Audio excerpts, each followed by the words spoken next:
Then I'll be talking about the specific consideration for medical management. Then Shefali will talk about the eagle mainly, tail lens extraction or early cataract in angle closure disease. And Thomas will talk about the surgical consideration, what specific things you have to keep in mind when you are doing the surgery, glaucoma surgery in angle closure. So,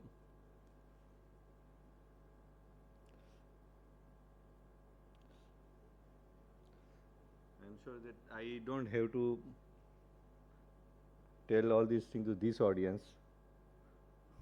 They know everything what I am going to talk. But anyway, since I have a talk, एक pointer दे देना.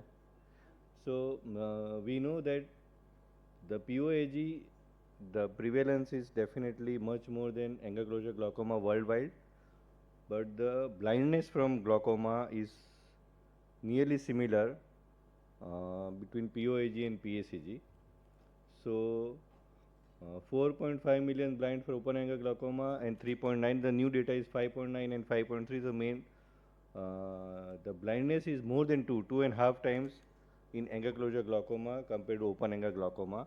So that's why angle closure glaucoma is can be more devastating if not diagnosed and treated on time.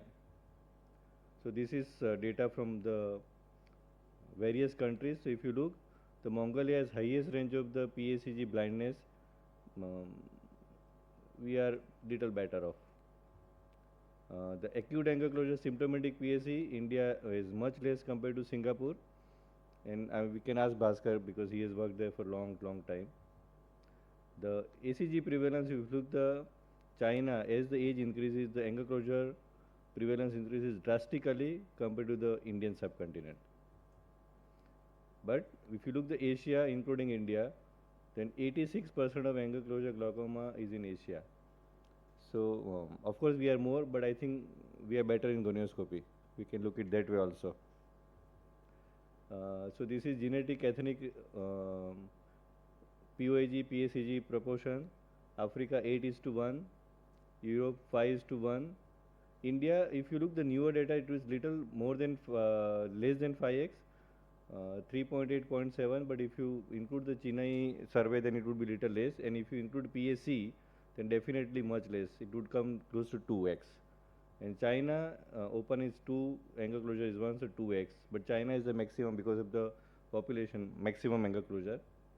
If you look the natural cause, some of the studies we had done, progression over 5 years, PAC, this is Ronnie's data, PACS to PAC 22%, and 28.5% in PAC to PACG.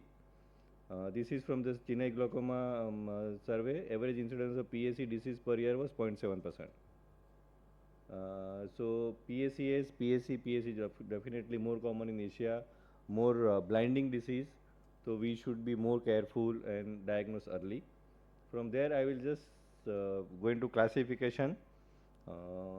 Basically, we are using the World Glaucoma Association classification. I'll only talk about it. Of course, they are based on symptom mechanism also. I'm not going to talk about this. I'll be talking about PACS, PAC, and PACG because that is what we use on day-to-day practice. So symptom based, where we say acute, subacute, chronic, latent, mechanism, pupillary block, ciliary body related, lens related, and behind retrolenticular causes.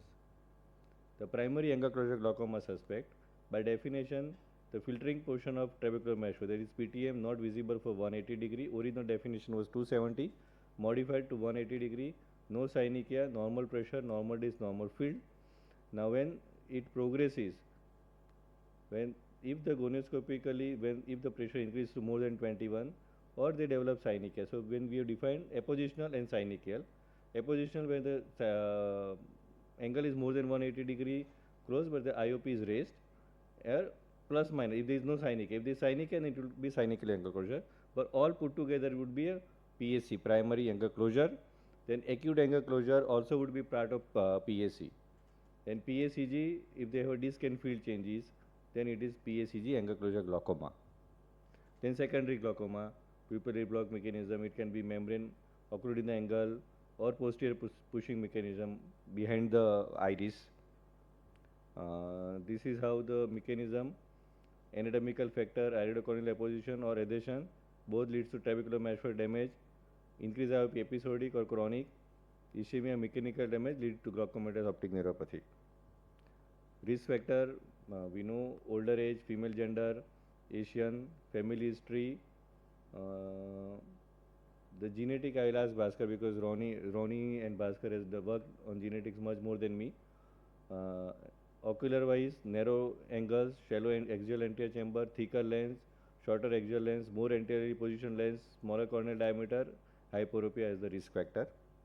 Examination I will just briefly cover. Von Erich, but Von Erich cannot replace gonioscopy. So if you are doing glaucoma practice, if you want to diagnose glaucoma, then Von Erich is not the test to be used. But in busy practice, if the IOP is normal and Von Erich is greater than 2, then chance of patient having angular closure is significantly less. Gonioscopy, you should know. I am not going to talk about the techniques.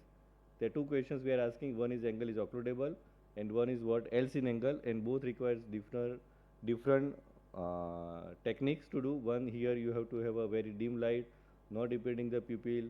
Room light should be off. Where here you have to make a full light, you have to indent what else in the angle.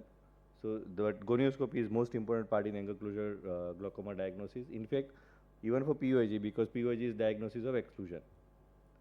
Tool AIOS2025 UBM. Again, AIOS2025 has very limited role considering the files positive, cannot replace gonioscopy and even cannot be used for screening tool. UBM has a limited role for diagnosis of plateau iris. Again, very cumbersome technique, so cannot be done in every patient. So I end here my talk.